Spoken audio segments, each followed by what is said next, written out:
What's going on, everybody? I'm Tyler Holland, and I'm joined by Rebecca Weinberg. This is the Shows I Go To podcast. This is episode 19. We have a musical guest on this episode, Heavy Moan, which is the duo of Michael Tanner and Chris Lutebecker, aka Lute. This musical guest is near and dear to my heart.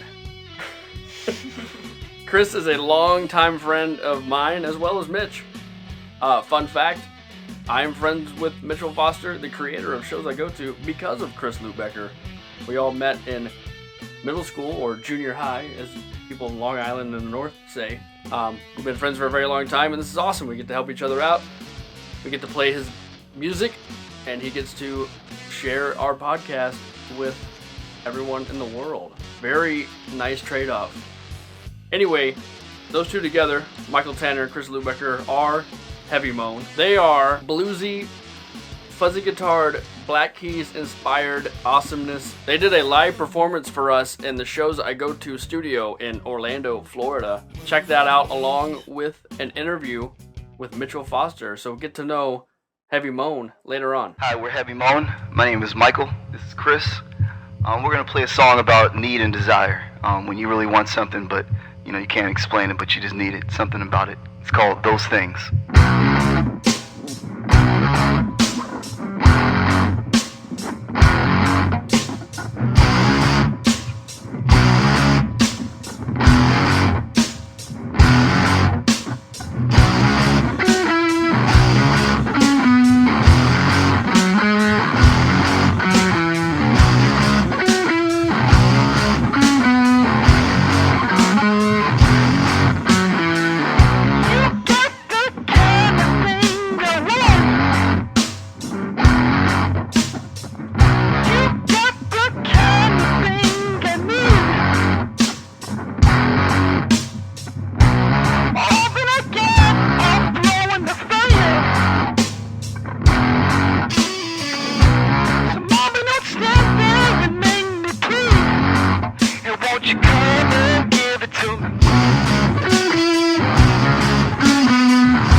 Hey guys, this is Mitch with Shows I Go To, and I am here today with Chris and Michael from Heavy Moan. How are you guys doing today? Good. Good. Thanks for being here. Thanks for being a part of this. Thanks for being a part of the podcast, and I appreciate you guys performing in the studio earlier, which was awesome.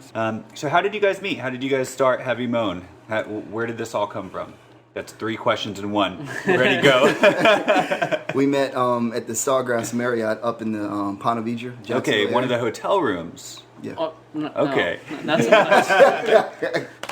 That's exactly how it went. Yeah, we started. We met through work, and it's pretty much how Cool. I got started. And remember when we first met, one of the first questions we asked is what music we listened to, and he fired off Black Keys.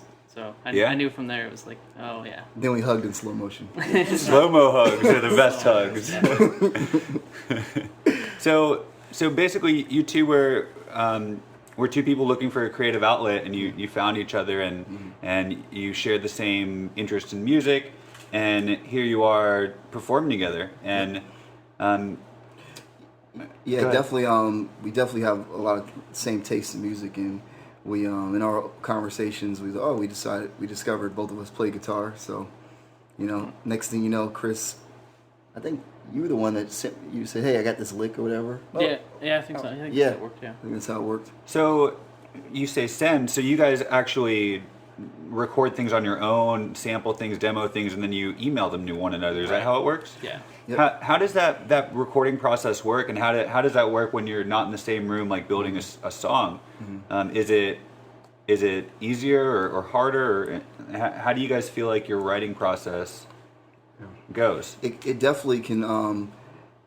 It can be both ways as far as, well, I think one of the first songs we collabed on was Scrumptious. Right.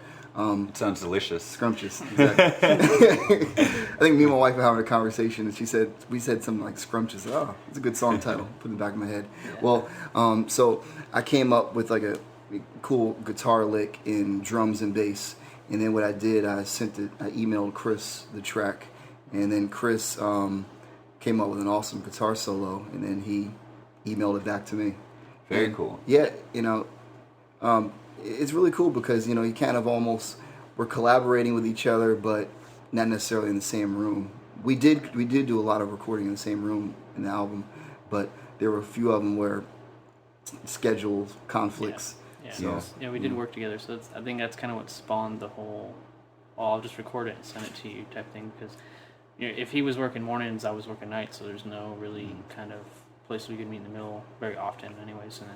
But it's definitely, I think it's a double-edged sword, because doing it with yourself, it's more like a internal thing. So I know I'd sit there and do lick after lick and decide. I know, like with Scrumptious, I had 5 or 6 of those versions of solo, and I had to pick one, and then it kind of went from there. But it was more, it's definitely, but it's harder when that person's not there, because you don't have the feedback when you're going through it. So. Yeah, it's kind of delayed feedback. You have to wait. Right. Yeah. Wait for a play. Yeah. How do you guys feel like music as a whole? A lot of music is being written this way nowadays. Oh, yeah. People are emailing each other tracks and kind of collabing. You guys said you both have different schedules, which, I mean, of course, the internet's giving you the opportunity to do this. Yeah. Otherwise, you'd have to record on a 4-track and mail it to one another. Yeah. Right. Yeah. Exactly. I love it. I think technology really has allowed you to not have any limits on your creativity. You can just create, send it back, get back, what they did, and then keep collaborating like that. The only downside, I think, to it is when it comes down to playing live, then it's like, okay, how are we going to do this? Because, Right. if you're not in the same room creating it, a lot of times you're going to have to think about, okay, well, he did this on what part? So I think that's the only thing about it. You got to really think about it when you want to play out. But if we didn't have this technology, it would have been really difficult to finish it, I think, True. Yeah, we got a little trigger happy on that, like with Heavy Moan and Scrumptious, because sometimes there's like 5 guitars going. It's like, so the reality of actually playing it, it's pretty crazy, or not possible to do so, or you're gonna have to backtrack some of those. So because I think when we started doing it, we were trying to think, oh, this sounds cool, let's do that, and we never kind of are. At least I know for me, I don't want to speak for Mike, but my mind was never in a live set. Just at that point, we were just having fun and kind of putting it together. Yeah. I think that's kind of like the beauty in collaborating with one another and building something with pure intentions. Because you guys, it sounds like you just wanted to have fun, and now you were presented with this brand new challenge of how do you bring it to the live audience? Exactly. And how did you guys face that challenge? I think Yeah, you can go for it. Yeah. That's more to your department, because Mike's. I want Mike's you guys to both answer this at the same time. Okay. And Alright. say the exact same 1, words. 2. You ever seen those skits? Yeah. Yeah. Where they're like, This is SNL with 8. Yeah. all right, practice. For the next interview, you guys have to have an Okay. answer ready like that. Simultaneous. I think the challenge as far as presenting it to the live audience, you know, I don't think we thought consciously about it. I really believe we created the album just with pure intentions, just to make good music. And then when the album was finished, I think both of us kind of, when we kind of talked to each other, like, well, it'd be really cool to play this out. Yeah, you know? yeah, because we got good feedback. Like we'd let the guys in the office hear it, and it was Phil, security guard. Yeah, a Phil lot was of always. Yeah, Phil security, exactly. Yeah. Oh, Phil, the security Phil's guard. always- Shout out to Phil. Shout out to Phil, the security guard. You know who you are. Yeah, we got really. I think that's what really made us think about it, because a lot of people unanimously just really liked the album, and it really made us feel like, hey, you know what? Maybe we can bring this to a live audience, and that's kind of how we started thinking about it. Now, the difficult part about it, like I said, is because we made it. Or Chris a lot of times would come up with an awesome guitar lick, email it to me, and then I'll formulate. I do drum programming and bass around it, and then put my stuff together with it. So cool. we didn't have like other musicians collaborating with it. It was just really personal thing, just us two. So we're still thinking about, do we want to get a drummer, or do we want to play, kind of do it like a lot of bands, a lot of electronic musicians doing nowadays, playing with triggering backing tracks. Yeah. So technology has allowed us to really not have to quote unquote need a drummer. So we're thinking about that for the live aspect, how we want to bring it to a live audience. Right. I mean, really, the possibilities are endless. There's all kinds of bands that, I mean, DJs just Yeah, play with. You exactly. Know, And yeah, and it's kind of Laptop. the same set. I mean, the drums for the most part are pretty, like, they're set.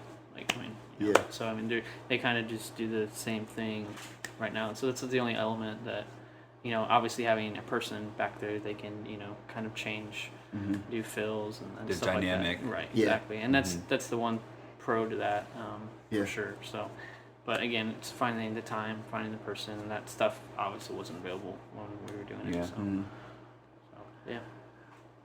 I think at the end of the day, both of our intentions were, we just wanted to sound authentic and real. We didn't want it to sound overproduced or over rehearsed. We wanted to have a loose, kind of that 60s, 70s vibe with the guitar playing just really dirty fuzz. And Yeah. just, you know, It's got that raw emotion, just like Yeah. electric through My- it. that's yeah. what we wanted. It's you know? it's funny because like all my tracks are actually recorded through the microphone in the iMac. iMac. Like in a 2009 iMac. Like Yeah. it's the inside microphone. Yeah. So it surprisingly sounds fairly well, and it was all just It's a secret right there, Exactly. recording it's- secret. I'm telling you. 2009. Use those 09 iMacs. Yeah, exactly. I love it because, like I always tell my wife, you know, I really love that old school blues sound where it sounds like the mic's on the other side of the room. Where Yeah. it sounds Room really mic, just yeah. really dirty and It sounds big. Yeah, you know. Like yeah. Exactly. I don't really like that. I call it big city sounding blues, where it sounds so shiny and everything's perfectly mic'd. And you know, I really like that. It sounds like somebody just put a microphone in there improperly and just record it. Right. You know, It's like just get it out. Yeah. Pouring their Yeah. passion out through the strings. Like, Yeah. Because, you know, a lot of people, I know, Chris, you're not a singer, but Right. the way that you perform, like that's your voice. Right. You know, and I love the Exactly. fact that whenever you sing, you actually use Harmonica a mic. harmonica mic, and that Exactly. sounds awesome. I love it. It sounds so cool. So, well, tell me about the new album. What's the new album called? The new album is called Blues Beats Solos. Blues Beats Solos. Very descriptive. Yeah. Yeah, exactly. I don't know how that one came about, but I liked it. Like, Yeah. I know when he sent me the image over, because Mike was always noodling back in the background doing things like. Oh, you're a noodler, huh? Yeah, well, I mean, I don't know how to Yeah. word that, but he was always the one kind of doing that stuff because pretty much I was a lazy band member and he would just give me stuff. I'm like, oh, okay, cool, I'll do a track to it or Yeah, whatever. you gotta give Chris direction. Yeah, pretty much. I mean, so. Crack the but whip. yeah, but I know when I got it, I was like, oh, it's cool. So. Yeah. We, Very cool. Yeah, like you said, it's very descriptive. It's some blues. You know, we really approached it almost from a hip hop standpoint, to where Interesting. I would almost treat Chris's guitar licks almost like a sample, except you know, I wasn't sampling from a record. I was sampling it from, a lot of times they'll send me like a 4-measure like lick he just has, you know, and I would be like, oh, this is awesome. Let me just take this and I'm actually going to put drums around it and loop it, and then we'll put everything else over that. Right.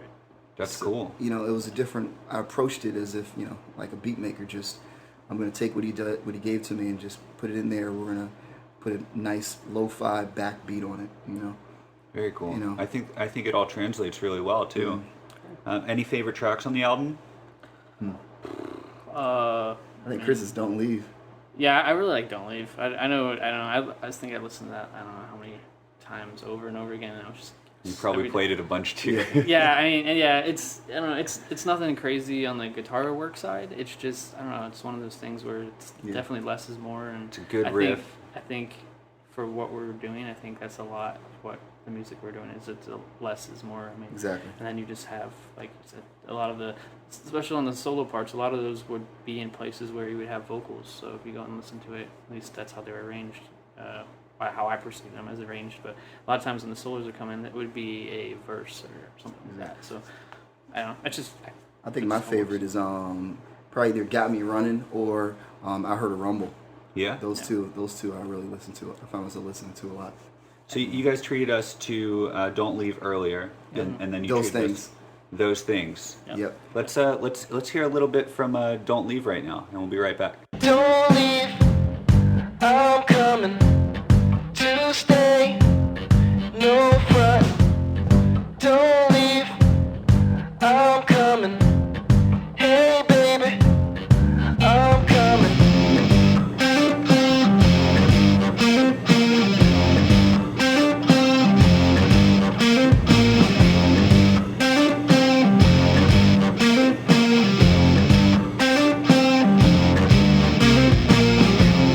I want to thank Heavy Moan again for joining us in the studio. Chris and Michael, thank you guys for being here. Thanks for having us. Thank you for performing earlier for us.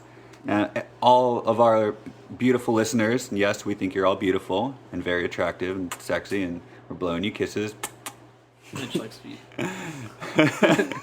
You can check Heavy Moan out online. You can check out their whole album on SoundCloud, soundcloud.com/heavymoan, all 9 tracks, right? All 9 tracks. Yep. And you can also check them out on Facebook. Give them a like there, facebook.com/heavymoan, and as well as Bandcamp. And can you purchase the album on Bandcamp? Yep, you can purchase the whole album on Bandcamp, and you don't need a subscription like you do a lot of other sites. Just credit card, boom. Sweet. Boom. You heard it here. Cheers. Thank you guys so much for joining us. Thanks for having us, man. Thanks.